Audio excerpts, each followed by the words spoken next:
Aí, Lula inocente. Já vai rolar uma treta essa semana, maluco. By all indications, Lula is the most popular figure in Brazil and would very likely be elected in a fair election. It's only fair and appropriate that he should be permitted to run so that the Brazilian people can express their own judgment on his candidacy. A century ago, the U.S. analysts described Brazil as the potential Colossus of the South, corresponding to the Colossus of the North, a mighty realm of limitless potentialities. It's the words they used. Brazil has yet to fulfill these expectations, although under Lula's government, with the skillful participation of his foreign minister, Celso Amorim, Brazil did become probably the most respected actor on the world stage. The potential is very real, can be achieved with major consequences for all of Latin America and indeed for the world. The current world situation cannot fail to recall to mind Antonio Gramsci's observations on what he called the time of monsters as the old world is dying and the new world struggles to be born. Brazil can play a leading role in the struggle to create a new world of justice and freedom, but to do so, it must fulfill democratic principles and make sure that the voice of the people is not stilled. E aí, tio, Lula é inocente? Inocente, é o pior, mais inocente.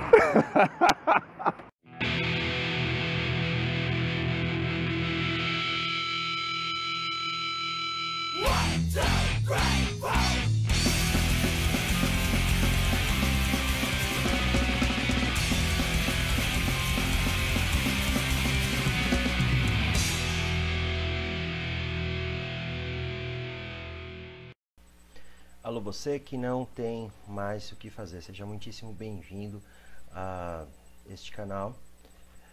Eu estou hoje falando sobre um fator muito polêmico para a sociedade brasileira, né, que é a questão da candidatura do presidente Lula, o Luiz Inácio Lula da Silva, e os fatores que levam à discussão da legalidade dessa candidatura. Fica evidente, é claro, que para mim, eu comecei com essa imagem aí, do meu amigo Adão Bispo, tanto quanto o Noam Chomsky, né, para fazer um paralelo sobre a postura disso, né, que seria justo.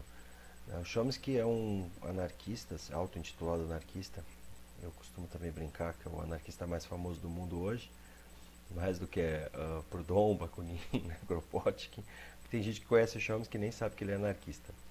Assim como tem gente que vem aqui no canal falar que eu sou comunista infiltrado no movimento anarquista, né? Porque o Chomsky tem uma postura muito ligada ao que ele aprendeu do marxismo mesmo. Tem muito da influência do marxismo no pensamento de Chomsky. Porém, ele faz críticas severas ao marxismo, e alguns colegas meus comunistas dizem que ele faz mais críticas ao comunismo do que faz a social-democracia hoje, né? Então, até como casos como esse do Lula, onde ele não faz nenhuma crítica com relação ao Lula, mas leva em conta de que o cancelamento da participação do Lula nas eleições tem relação direta com objetivos de modificar a sociedade brasileira por algum rumo obscuro aí, né? E a gente até concorda com isso, em momento algum houve uma negação disso. É evidente também a série de problemas que a gente teve com o PT, com relação à classe trabalhadora e com relação à população em geral, né? Tô lembrando agora até do Eufemisticamente Zoeiro, que ele falou assim, que ele venceu um processo trabalhista lá, ele falou, porque se fosse você queria que os trabalhadores tomassem tudo, né? A gente já sabe qual é a sua posição, né? E de fato eu defendo a ideia de cooperativas, inclusive, que são algumas coisas dessas minhas ideias estão sendo postas na prática no LUT, né? Eu tive uma influência muito forte nisso. durante todo o debate com relação à arrecadação de renda dentro do LUT, eu coloquei muito claramente que a postura melhor seria essa. E hoje, eles não precisam necessariamente que eu fale isso depois que eu falei já, né? Então eles estão tocando isso de forma exemplar. E no caso é assim que eu vejo que a mais-valia consegue ser evitada, né? Ou, como o Proudhon chamava, o erro de conta, né? A ideia de que a sociedade toda produza riqueza, mas uma pequena parcela fica com ela. Nessa perspectiva, eu devo dizer que o PT não teve uma ação objetiva para tentar romper com isso. Fez aquela política do ganha-ganha que a gente já conhece. E dentro dessa lógica foi elogiado tanto pela esquerda quanto pela direita, quanto por vários grupos aí, né? É claro que eu costumo brincar, quanto mais à esquerda você está, mais à direita os outros lhe parecem. Os debates para resolução de problemas não necessariamente passam por ações somente de esquerda ou somente de direita. E eu pego, por exemplo, isso o próprio Lenin, onde ele faz as NEPs, que são propostas bastante ligadas à ideia de produção de mercado e avanço disso.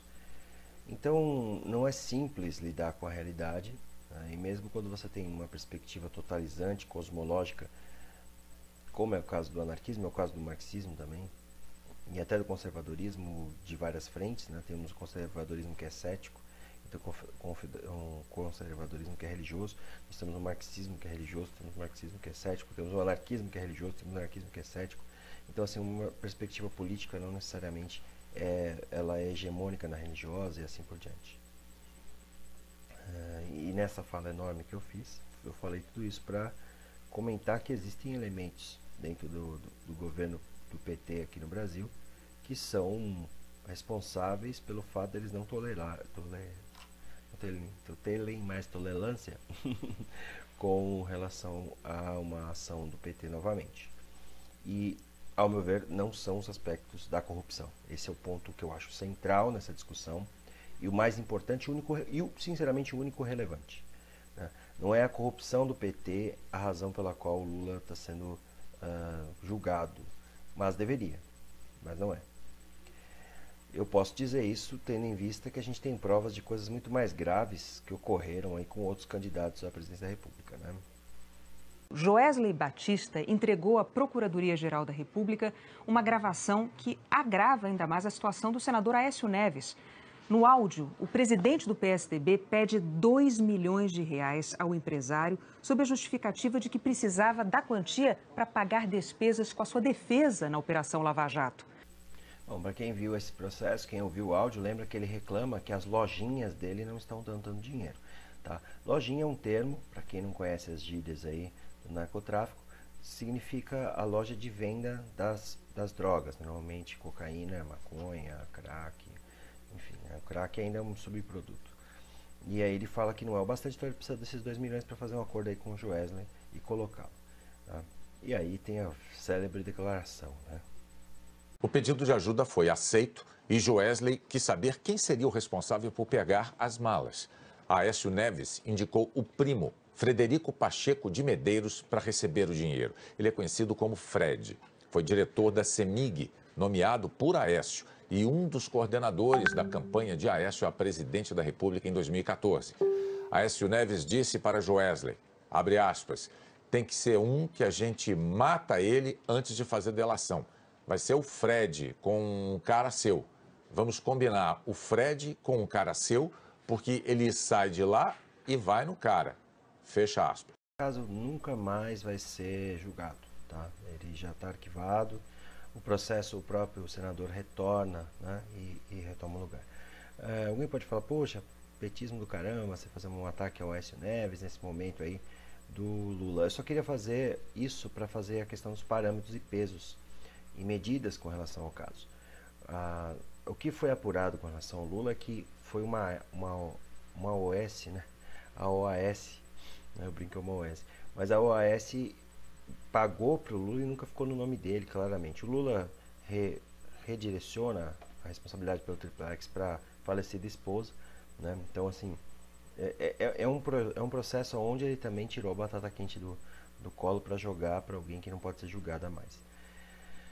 Além disso, aí a gente pode falar, poxa, ele então é responsável mesmo, usou isso como uma desculpa, uma coisa qualquer. Mas aí que me prova, me mostra que juiz pode tudo nesse país, né? Então, mesmo apesar dessas provas estarem não qualificadas e o próprio triplex já ser tomado como pagamentos para o OAS, ainda assim ele é condenado por uma coisa que não fica bem clara.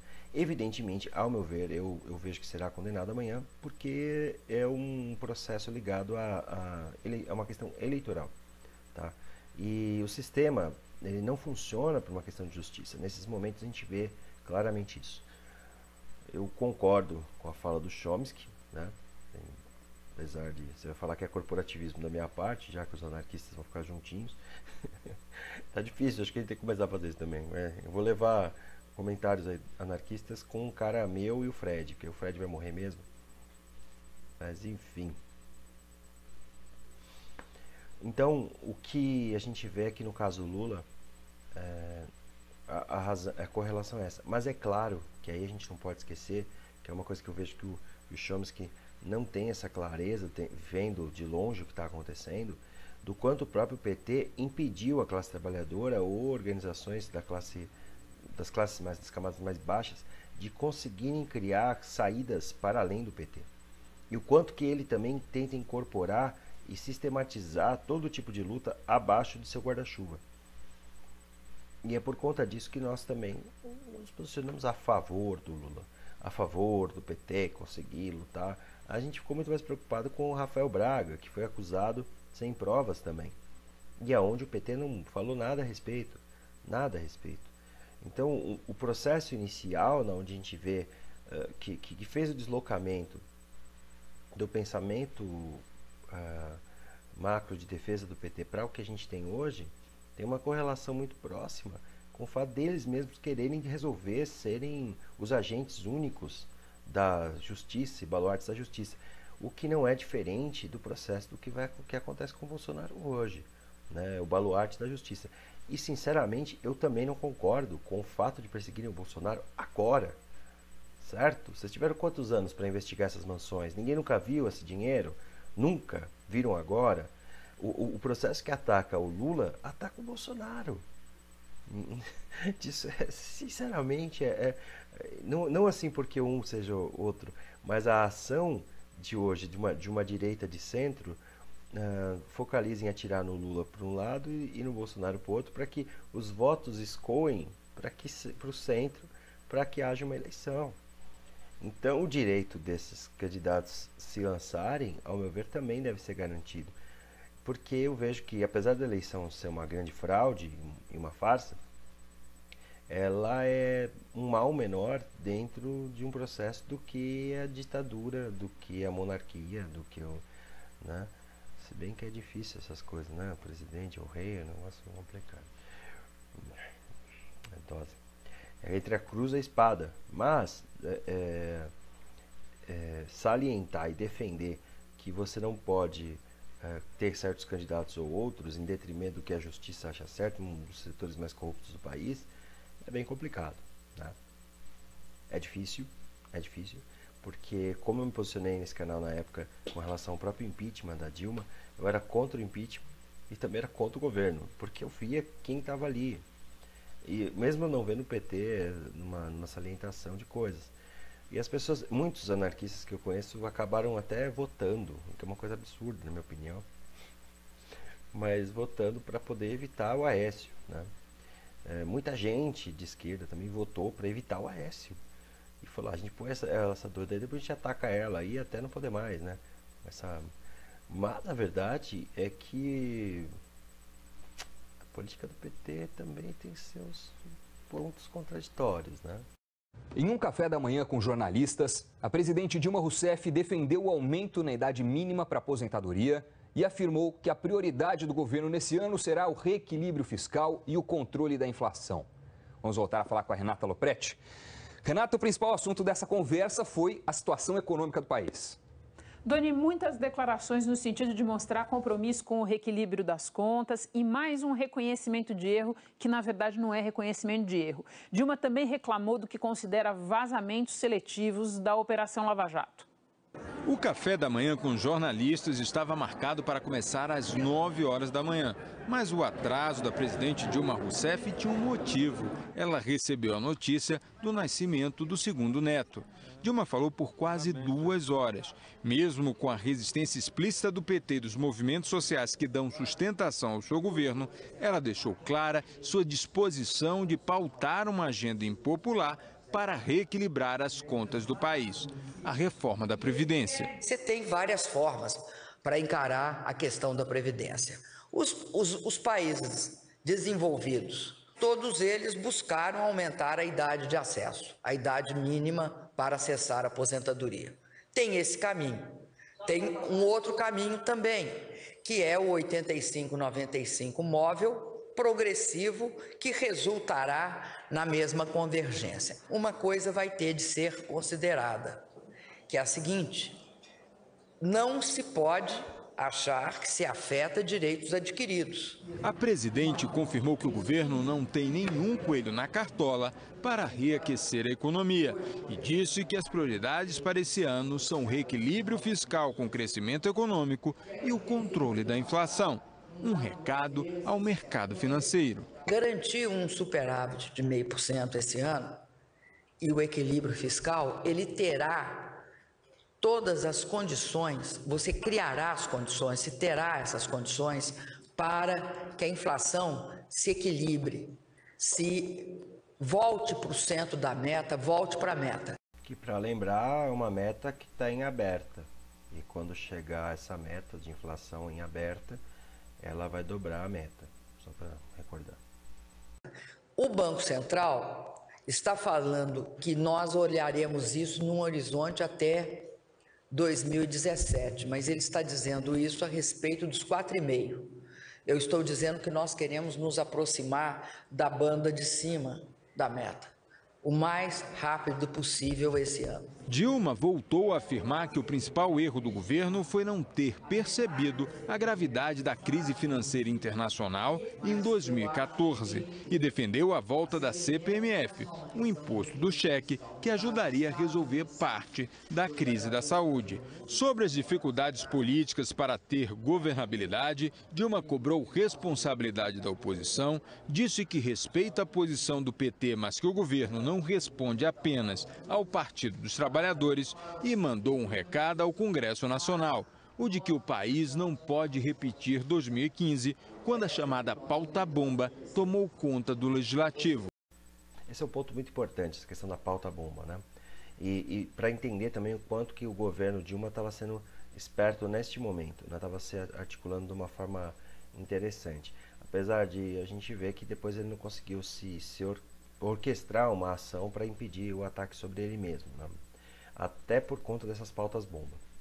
E para quem não se recorda ou não sabe a respeito disso, durante o governo Dilma, o Eduardo Cunha começa uma série de ações para repassar dinheiro público para os seus próprios interesses ali, de empresas e outros pontos afins que lhe eram convenientes, né?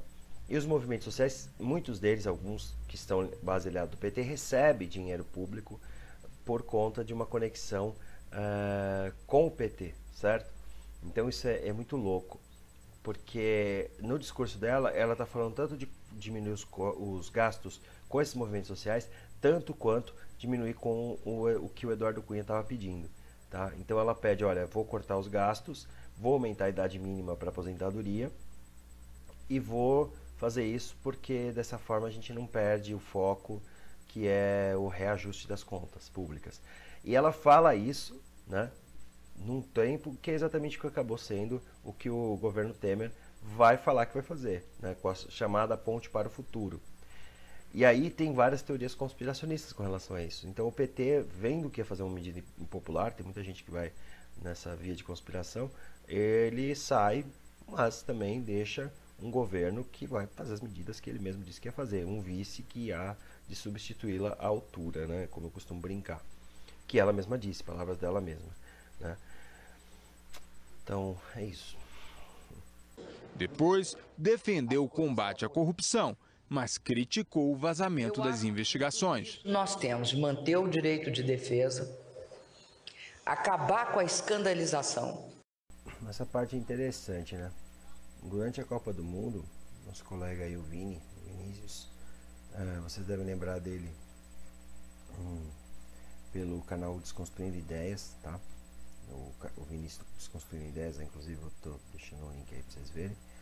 Ele foi atacado pela polícia do PT, na época era do PT, e os policiais quebraram os dentes dele, tá?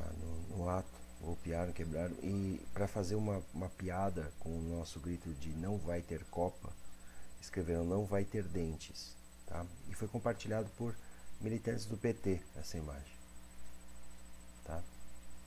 Então, sobre escandalização, né? Golpe por golpe, a gente vê aqui, né? Dá-se contra golpe. E a espetacularização disso. Nós não podemos, no Brasil, acreditar que destruir empresas seja uma ação adequada para combater a corrupção. Não é. Há uma relação muito próxima, há quem diga que grande parte da ação da Lava Jato está voltada para a destruição de serviços e de empresas para que elas sejam compradas com mais facilidade. No caso do Joesley Batista, existe uma suspeita grave de que ele mesmo destruiu a própria empresa para poder lucrar com isso através da revenda de ações da sua empresa. Houve todo um processo por cima disso, né? Então, essa questão de golpes especulativos, golpes imobiliários e golpes sobre empresas, de falir empresas, a gente tem o caso de 2008 do Goldman Sachs, onde tem um documentário muito importante sobre isso, que é o Trabalho Interno, onde o próprio banco se fale para poder dessa forma arrecadar sem ter que pagar os prejuízos que ele faz. Então ele contabiliza lucros e dividendos e expõe que houveram lucros e na verdade o que aconteceu foram prejuízos. E aí eles põem falsas planilhas e as pessoas acabam acreditando nisso através da especulação. Isso é um dos pontos, tá, do Goldman Sachs. Mas assim, não tentando falar contra essa fala dela, até pelo contrário, eu referendo que isso também está presente na Lava Jato. Isso é algo que a gente não vai ter como apurar com força, porque a população, pelo menos não a curto prazo, que a população ainda não tem essa posição, e ninguém no governo tem, de tentar expor se realmente o processo da Lava Jato tem esse envolvimento na destruição de empresas como a Petrobras. É muito provável que sim, tá? Por conta que a Petrobras é uma das maiores empresas do planeta Terra, tá? E se você não acredita que há vidas em outros planetas, talvez uma das maiores da galáxia, né? Então, vamos lembrar dessas coisas. Então, o importante de a gente estar entendendo isso é que existe sim uma relação próxima a isso, porque são várias peças que se movem nesse jogo, né? E algumas vão estar com interesse meramente de tomar a Petrobras para si, de fato, e comprar ações mais barato e tudo mais, independente de que empresa quebrar no meio do processo. Isso é verdade. Quem levou o dinheiro a Fred foi o diretor de Relações Institucionais da JBS, Ricardo Saúde, um dos 7 delatores. Foram 4 entregas de R$500 mil cada uma. A Polícia Federal filmou uma dessas entregas. No material que chegou às mãos do ministro Edson Fachin, do Supremo Tribunal Federal, na semana passada, a Procuradoria-Geral da República diz ter elementos para afirmar que o dinheiro não foi repassado a advogado algum. As filmagens da Polícia Federal mostram que depois de receber o dinheiro, Fred repassou ainda em São Paulo as malas para Menderson Souza Lima, ele é secretário parlamentar do senador Zezé Perrella, do PMDB de Minas Gerais. Se você não lembra quem é Zezé Perrella, é o sujeito que estava com o helicóptero de pasta base em seu sítio, que também não vai ser julgado. Não há, portanto, nenhuma indicação de que esse dinheiro tenha ido para o advogado Alberto Toron. Esse é outro ponto também fundamental para mim na questão do debate sobre a justiça, né? Então, são 2 milhões emprestados ou dados por esquemas. Esses 2 milhões garantiriam a defesa do Aécio Neves e não se tem provas de que chegou ao advogado esse dinheiro. Acho que ele conseguiu um sistema muito melhor de defesa, né? Comprando o Congresso, como provavelmente, não só com esses 2 milhões, porque isso aí deve ser dinheiro de pinga para essa galera. Chupa que a cana é doce, meu filho. E dessa forma se mantendo lá. Então, para nós, meros mortais aqui, que pagamos o salário dessa galera, a situação se mantém tal como está. Para encarar a questão da Previdência. Os países desenvolvidos, todos eles buscaram aumentar a idade de acesso, a idade mínima para acessar a aposentadoria. Acho que a Previdência de vez em quando tem que ser reformada. Quando você que é advogado, quando a Lei Eloy Chaves foi feita em 1923, se não me falha a memória, a gente morria com 60 anos de idade, com 50 anos de idade. Hoje a gente está morrendo com 75, eu já estou quase lá, estou com 70. Tá? Mas, sabe, é preciso, na medida que avance cientificamente a nossa sobrevivência, a nossa longevidade, você não pode ficar com a mesma lei que você tinha feito há 50 anos atrás. É preciso que você avance. Então, é bem clara essa situação, gente. Se vocês observam, a gente tem um processo que já começou com o PT, que era o quê? Cortar gastos públicos para quê? Quando o governo baixar gasto, as pessoas vão poupar mais. Em que lugar? Bom, 36 ministérios, Ministério da Peste... Então, vamos extinguir todos. Quanto se economiza? Reduzir funcionalismo público. Reduzir funcionalismo público em qual área? Eu só quero saber aonde nós vamos achar 1 bilhão. 1 bilhão. A gente está falando, não é porque as pessoas bebem... existem destilarias que as pessoas bebem uísque. É porque as pessoas bebem uísque que existem destilarias. Não é mais moderno esse raciocínio. Eu só quero saber aonde nós vamos achar 1 bilhão. 1 bilhão. Primeiro, a condição de financiamento é global? Cada vez mais. Cada vez menos é assim, pelo amor de Deus. Por isso que eu fico até mal educado. Eu não deixo mais ninguém dizer truísmos na minha frente. Tá aí um monte de coisa fácil de fazer, um monte de caricatura. Não tá vendo a quantidade de ministério? Não sei o que. O Brasil tá em pandarecos. Eu só quero saber aonde nós vamos achar 1 bilhão. 1 bilhão. Vamos cortar gastos, né? Então vamos cortar gasto público para economizar, né? Então tá. Para o senhor, qual é a proposta ideológica do PT ou não existe proposta ideológica? Não, o PT não tem propriamente ideologia. O PT é um partido burguês como qualquer outro partido. Porque no Brasil ninguém nasce comunista, né? Todos nós nascemos sob a influência da ideologia burguesa. Se não muda de ideologia, e nem o Lula, que é o chefe, não mudou de ideologia, a ideologia dele é a ideologia da burguesia, porque todos nós nascemos filiados a essa burguesia, né? Só se ele estudasse o marxismo, é que ele poderia então mudar de ideologia. Para nós anarquistas também é isso, né? Existe um pensamento dominante, que é o pensamento da classe dominante, essa é a célebre frase de Karl Marx, e ninguém mais do que Noam Chomsky faz um estudo assim, profundo com relação à comunicação e à transformação da comunicação na sociedade. Então o Chomsky ele tem um trabalho muito legal com relação às 10 teses de Noam Chomsky com relação ao discurso da elite para convencer você de que você está num mundo maravilhoso ou coisas parecidas, tá? Então, entender a realidade que você vive depende de estudo e demanda estudo, porque a elite dominante já do nosso século, ao contrário da burguesia inicial revolucionária, porque a burguesia já foi revolucionária e usou o estudo da ciência para derrubar os reis, certo? Essa burguesia já não existe mais, ela já é uma outra burguesia, agora é uma burguesia que quer conservar seus privilégios, assim como o reinado antes queria conservar os dele. Até por isso que muita parte da burguesia é bastante religiosa e contraditória, e às vezes guarda um pouco de astrologia no seu aspecto. Você nunca leu isso aí, você não sabe nada a respeito, moleque. A astrologia mesmo, você pode ver que está lá no diário sempre, né? Então, está lá nos jornais, né? A astrologia não deixou de sair. Moleque mesmo, menino analfabeto. Então essa ideologia é presente. E ela não é presente no PT. O PT é um aspecto político burguês. Quando ele pede para cortar gastos, não é diferente do pedir cortar gastos de qualquer ideologia do pensamento neoclássico. Toda a minha crítica ao Lula é no sentido de levá-lo a estudar o marxismo, a ciência do proletariado. A questão da ciência do proletariado, o marxismo ele pega essa questão da ciência como mais fundamental.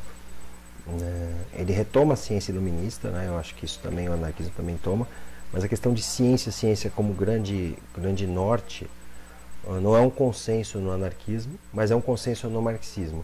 Mas também tem um ponto fundamental no marxismo, que é uma ciência do proletariado.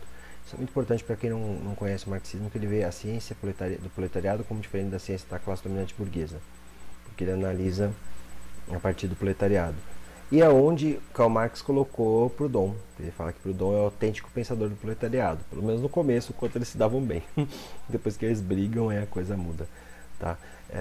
Então, e o PT, segundo o Carlos Prestes, não está incluso nesse ensejo do proletariado. Tá? Por mais que muita gente entrou no PT achando que estava incluso nessa ideia da ciência do proletariado. Mas ele vê na minha crítica um ataque a ele, quando não há ataque nenhum. Eu penso que ele é um operário talentoso, de grande talento mesmo, que organizou massas em torno do nome dele. Isso já é um motivo de admiração. Mas está muito longe ainda de ter uma ideologia do proletariado. A carinha dele lá. Durante a gravação desse vídeo, eu estava ouvindo também, agora pela manhã, o julgamento do ex-presidente. As falas são muito ligadas ao fato de não terem muitas provas contra ele e não terem materialidade do caso. Fica claro também o fator de que isso tem ligação com uma tentativa de impedir a participação dele na eleição. Que, na minha opinião, não serve para muita coisa mesmo, né? Mas, piadas à parte, fica evidente o tipo de sistema a qual ele está sendo operalizado, né? Ainda que o PT também tenha tido uma centralização em si, né, que o Prestes acha, como posso dizer, que acha louvável, eu acho que este é o grande problema da correlação entre as questões do próprio partido. Tá? Justamente porque ele centralizou demais essa força, e segundo Prestes, porque esse é um caminho, não deveria ter sido assim mesmo, que eu vejo que o trabalhador, no geral, quando se opôs às ideias que o Partido dos Trabalhadores estava se dispondo a colocar, foi rapidamente atacado, eliminado, empurrado pelo mar abaixo, teve seus dentes quebrados, foi preso por 6 anos, perseguiu na Copa do Mundo indivíduos, né? Isso também foi muito complicado em 2014. Esses perseguidos duraram por bastante tempo e estavam conectados à futura aprovação da lei antiterror. No dia 5 de novembro de 2015, a barragem de contenção de rejeitos de Fundão, em Mariana, Minas Gerais, rompeu-se, causando o pior desastre ambiental da história do Brasil. A barragem é administrada pela Samarco, uma joint venture entre a Vale SA e a BHP Billiton, a maior mineradora brasileira e a maior do mundo, respectivamente. A comunidade de Bento Rodrigues foi destruída com deslizamento de lama de alta velocidade. Outros distritos da cidade de Mariana foram atingidos, assim como outros 4 ou 5 municípios de Minas Gerais. Levada pelo Rio Doce, a lama tóxica atinge o Espírito Santo e é esperado que chegue ao oceano. Lucas Magalhães, diretor da SAAE, afirmou que o Rio Doce está morto, como se tivessem jogado a tabela periódica inteira no rio. Da barragem ao oceano, os rejeitos de mineração vão destruindo a fauna e a flora, além de inviabilizar o abastecimento das populações próximas. Nesta circunstância, é compreensível que a população se revolte e faça uso de ações diretas como ocupação, depredação de propriedade e impedimento do transporte das empresas envolvidas. Está tramitando no Congresso o projeto de lei 499 de 2013, antiterrorismo, de autoria do Poder Executivo. O Brasil até hoje não tem uma lei antiterror, assim como não é um alvo de atentados terroristas na atualidade. Porém, com a desculpa de querer se adequar a normas internacionais e proteger o público nas Olimpíadas, o governo deve seguir os ditames do Grupo de Ação Financeira, uma organização internacional de combate à lavagem de dinheiro que expandiu suas ações para a área do antiterrorismo. A redação do projeto de lei é vaga. Terrorismo: provocar ou difundir terror ou pânico generalizado mediante ofensa ou tentativa de ofensa à vida, à integridade física ou à saúde ou à privação da liberdade da pessoa. Podemos então imaginar que qualquer forma de ação direta possa ser considerada terrorismo caso fique decidido pelas autoridades que houve pânico generalizado. Na redação original, atos terroristas eram definidos como aqueles motivados por razões de ideologia, política, xenofobia, discriminação ou preconceito de raça, cor, etnia, religião ou gênero, e que tivessem por finalidade provocar o terror, expondo a perigo a pessoa, o patrimônio, a incolumidade pública ou a paz pública, ou coagir autoridades a fazer ou deixar de fazer algo. Em outras palavras, manifestações como as ocupações de escolas públicas pelos alunos de São Paulo poderiam ser consideradas atentados terroristas, pois, por razão política, procuram coagir o governo a deixar de seguir com o plano de reorganização das escolas. Segundo Leandro Mazzini, do Jornal de Brasília, em 17/11, dentre os sócios da Vale S.A., além do BNDES, do Banco Opportunity, da Companhia Siderúrgica Nacional e do Nations Bank, está o Bradespar, com 17%. Sua controladora é o Bradesco, cujo diretor é o ministro da Fazenda Joaquim Levy, e a Globo Cabo, ou seja, a NET dos irmãos Marinho. Então eu pergunto, se a Globo, uma das donas da Vale, puder se valer da legislação antiterrorista, quem ela vai combater em seus telejornais? A sua empresa, que matou e desabrigou vários e destruiu biomas inteiros, mas que lhe traz lucro mesmo assim? Ou os revoltosos, que facilmente podem ser enquadrados pela lei antiterror? Embora digam que a lei antiterror não seja para reprimir movimentos sociais, vemos claramente que são eles que se encaixam perfeitamente em seu escopo. Basta que seja determinado que suas ações causem ou intencionem causar medo na população. Um ônibus queimado, embora tenha sido queimado pela própria população, não podendo esta então sofrer de pânico generalizado, já que foi ela quem executou a ação, será considerado como causador de pânico para o restante da população que vê pelo noticiário e que tem por objetivo coagir politicamente o poder público. Toda reivindicação acompanhada de manifestação pública é uma tentativa de coação política. Um instrumento eficiente para atribuir tal caráter de pânico a ações diretas é justamente a campanha midiática. Através dela, os poderes determinarão em tempo real quem será considerado legítimo enquanto manifestante e quem será acusado de terrorista. Foi justamente assim que aconteceu com os 23 do Rio de Janeiro. A partir de uma divisão forçada entre manifestantes pacíficos e vândalos, forçada pois as posturas nas manifestações eram fluídas, procurou-se estabelecer que os supostos vândalos eram um grupo definido em vez de encontros de indivíduos com afinidades convergentes. Estabelecido que havia um grupo, estabelece-se então que o grupo tem um líder. Não só o ódio público é canalizado ao suposto líder, como os manifestantes se ressentem de serem vistos como liderados por alguém que nunca foi seu líder, o que enfraquece qualquer articulação que poderia acontecer. Conforme a opinião pública sobre as manifestações é virada do avesso, a esquerda institucional, ou seja, os partidos, sindicatos e outros grupos a eles vinculados, passa a repetir o discurso ficcional da mídia e abandona essa parte dos manifestantes que teve sua imagem comprometida pela grande mídia, pois não quer perder seu eleitorado. Dessa maneira, a narrativa dos fatos históricos é adulterada. Até mesmo lideranças partidárias dirão que foi o Black Bloc que levou o medo à população e a espantou das ruas em junho de 2013. Embora a 20 de junho, quando a polícia carioca varreu violenta e arbitrariamente da Tijuca até o Catete, tudo e todos que visse pela frente, causando a morte do ator Fernando de Silva Cândido, conhecido como Gigante, virtualmente ninguém havia ouvido falar de Black Bloc ainda. No processo contra os 23, que inclui Elisa Quadros, está registrado que o caráter anarquista da organização a define como criminosa, pois o anarquismo busca a destruição do Estado. Está aí, então, o melhor exemplo de como se dará a avaliação de quais movimentos serão considerados terroristas ou não. Perseguição político-ideológica. Vale lembrar que nem todos os acusados são anarquistas. A própria Elisa não é.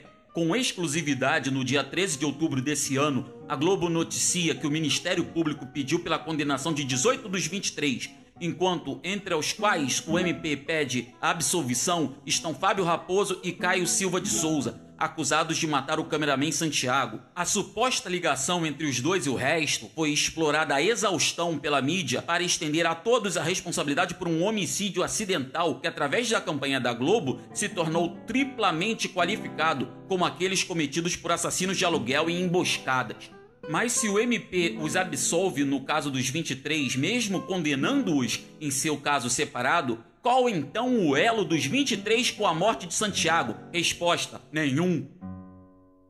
E por que a morte de Taisnan Acioli, no mesmo dia da morte de Santiago, atropelado por um ônibus enquanto fugia das bombas da polícia, não recebeu igual atenção? Mônica Waldvogel afirmou no Globo News que quando a polícia mata em manifestação, deve ser considerado acidente, mas quando o cidadão mata, é então um homicídio, pois ao Estado é garantido o monopólio da violência. Assim como a já citada morte de Fernando Gigante, as mortes dos 12 moradores na manifestação da Maré em 24 de junho de 2013 também não mereceram atenção, pois foram cometidas pela PM. Está aqui estabelecida, então, a seletividade da imprensa quanto ao que determinam merecer nossa atenção. Sobre as acusações contra os 23, ainda pesa corrupção de menores e grupo armado. A menor em questão seria Andressa Feitosa, que por sinal também é acusada de porte de arma essa que é de seu pai, dono de registro de porte. No dia 17 de novembro desse ano, o Ministério Público julgou seu caso improcedente, arquivando-o. Então pergunto, como a acusação contra os 23 de grupo armado e corrupção de menores pode persistir? Simples, o caso não faz sentido, e como seu destino já foi decidido pela grande mídia, o Poder Judiciário não poupa meios para cometer mais essa injustiça. Afinal, para um judiciário que condena um inocente aleatório a 5 anos de cadeia por porte de desinfetante em garrafa plástica, afirmando ser um Molotov, qual o problema em prender mais 18 ou 23 sem motivo algum? E qual o problema terá em prender manifestantes como terroristas após a lei antiterror passar? Após o atentado em Paris, o governo brasileiro pede pressa para aprovar a lei antiterror, mas não pediria tal pressa se, em vez de ocorrer o atentado de Paris, houvesse ocorrido apenas o do dia anterior em Beirute. O financiamento das guerras não é também uma preocupação. Que a França tenha quebrado o embargo econômico para fornecer armas e dinheiro ao Estado Islâmico para derrubar o governo sírio, isso não está em questão. Que o Brasil seja o 4º produtor mundial de armamento leve e munição, abastecendo ambos os lados na guerra do Iêmen, isso também não está em questão. Sugiro que leiam o livro 1984 do escritor, jornalista e ex-soldado do exército anarquista espanhol, o inglês George Orwell. Não porque é uma obra de ficção legal, mas porque é um tratado de filosofia política disfarçado de ficção. Nele, os 3 superestados que dominam o mundo estão sempre em guerra, porém a guerra nunca avança. Vira e mexe, as alianças mudam, aliados se tornam inimigos e vice-versa, e os governantes alteram os registros históricos para que a população nem ao menos se dê conta disso ou não se importe. Então, para que serve a guerra? Orwell explica. Apesar de irreal, ela tem sentido. Devora os excedentes dos artigos de consumo e ajuda a conservar a atmosfera mental especial que uma sociedade hierárquica exige. A guerra é travada pelos grupos dominantes contra seus próprios súditos e o seu objetivo não é conquistar territórios nem impedir que os outros o façam, porém manter intacta a estrutura da sociedade. Daí o se haver tornado equívoca a própria palavra guerra. Seria provavelmente correto dizer que a guerra deixou de existir ao se tornar contínua. É um equívoco pensar que Orwell se referia apenas ao stalinismo, pois um dos superpoderes por ele imaginado é a Oceania, criada com o expansionismo estadunidense. E como os superpoderes não se atingem em suas regiões centrais, mas só nas periferias, todos os ataques nessas regiões centrais são executados secretamente pelo próprio Estado para manter o medo da população. Não estou dizendo que o nosso mundo é igual ao de Orwell, mas onde há semelhanças, cabe fazer o paralelo. Tais ataques são chamados de false flags, e há vários exemplos deles na vida real. Como pretexto para invadir a China em 1931, os japoneses explodiram sua própria ferrovia na Manchúria e invadiram o país. Aqui no Brasil, temos os atentados à bomba cometidos pela linha dura da ditadura no final do regime, o mais conhecido sendo o atentado do Rio Centro, em 30 de abril de 1981, durante uma comemoração do Dia do Trabalhador, como forma de culpar a esquerda. O atentado falhou, pois a bomba explodiu ainda no carro do Sargento Rosário e do Capitão Machado. Outro exemplo de false flag é a ação de agentes provocadores nas manifestações, ou seja, P2 que se infiltram e começam o caos para justificar a repressão policial. Eu mesmo já impedi um de arrumar briga na frente do prédio do Sérgio Cabral. Através da atuação de P2, ficaria muito mais fácil processar manifestantes como terroristas. Não é minha intenção inocentar o Estado Islâmico do atentado em Paris, mas devo apontar que as relações entre OTAN e os grupos considerados terroristas não ficam só no passado, pois dinheiro da Inglaterra, através da Arábia Saudita, vai para o Nusra Front, braço sírio do Al-Qaeda. Para quem não sabe, o ISIS é uma dissidência da Al-Qaeda. ISIS e Nusra Front já foram uma coisa só e hoje são possíveis aliados. A minha intenção é afirmar que o atentado em Paris foi oportuno para os países ocidentais empurrarem contra seus próprios povos leis antiterror e continuarem suas economias baseadas na guerra.